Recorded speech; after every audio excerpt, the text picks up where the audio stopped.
Souder du cuivre avec de l'étain, tutoriel.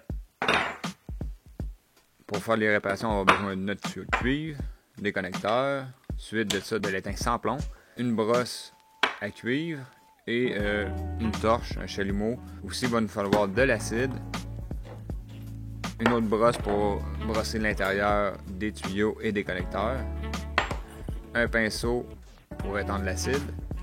Une des choses à savoir pour justement qu'il y ait une bonne soudure entre les deux, il faut absolument ôter l'oxyde de cuivre. On veut le rendre clean comme un sous-neuf dans le fond.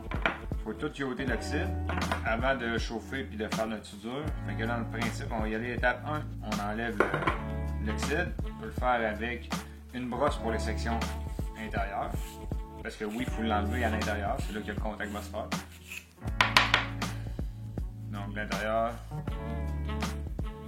Pour l'extérieur, ils ont un petit outil qui vient faire un abrasif sur le cuivre pour enlever l'oxyde dessus. Vous voyez comment l'oxyde est parti. Ça, c'est la méthode rapide. Mais pour se débrouiller, il y a d'autres façons de faire. On peut utiliser tout simplement de la laine d'acier ou même un papier sablé fin. Ça fait le même principe. Je vais le faire avec un papier sablé et une laine d'acier. Mon papier sablé, laine d'acier, c'est une belle option. Donner une idée, le papier sablé, on peut le faire dans le milieu. L'idée, ça va être de le ramener le plus brillant possible.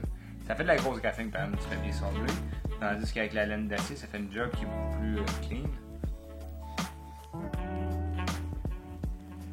Ça peut être une bonne option si jamais vous n'avez pas les petits outils. Pas oublier les connexions dans le fond extérieur. On enlève l'oxyde sur l'extérieur, les connexions où les crémelles dans le fond, parce que ça rentre dans l'autre. C'est pas bad à un moment. Là. Fait que faut nettoyer maman à l'intérieur puis nettoyer papa à l'extérieur. C'est dégueulasse que je viens de dire. Maintenant qu'on sait qu'il faut ôter l'oxydation, il y a une affaire, oui, l'ôter, on l'enlève mécaniquement, mais on va le faire aussi chimiquement avec un acide qui va cleaner puis qui va agir comme flux, qui va empêcher, parce que quand on y pense, on va envoyer beaucoup de chaleur dessus. Cette chaleur-là provient justement d'une combustion avec l'oxygène, puis pourrait faire tout simplement remettre une couche d'oxyde sur le cuivre, puis c'est pas ça qu'on veut, fait que un petit peu d'acide, beurrer ça d'acide, bien battre les chenets. C'est pour ça le petit pinceau, hein, c'est pour beurrer le chape d'acide. Puis à l'intérieur, suite de ça, on connecte ça. By the way, c'est de l'acide, hein, fait que beurrez-vous pas les mains, mettez-vous pas les mains dans la face après. Ça va chauffer, hein.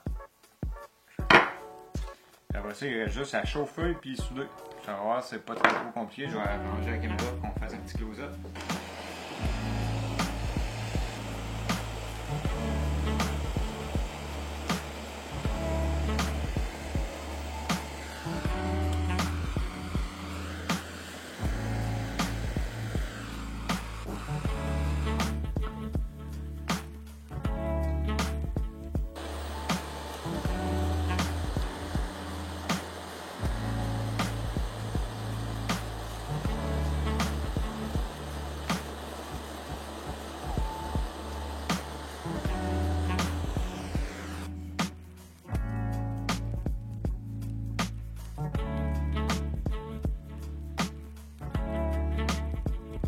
Yep, fait que c'est pas plus long que ça, c'est pas plus compliqué. Faut juste bien nettoyer le cuivre encore une fois. La fin de la vidéo, ça va être une image entre bien nettoyer et pas nettoyer son cuivre, que ça donne la différence entre les deux quand on soude.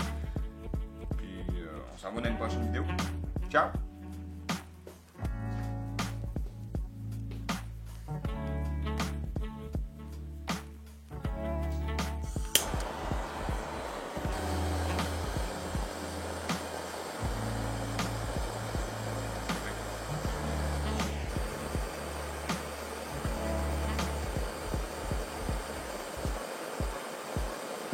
Vous voyez la différence?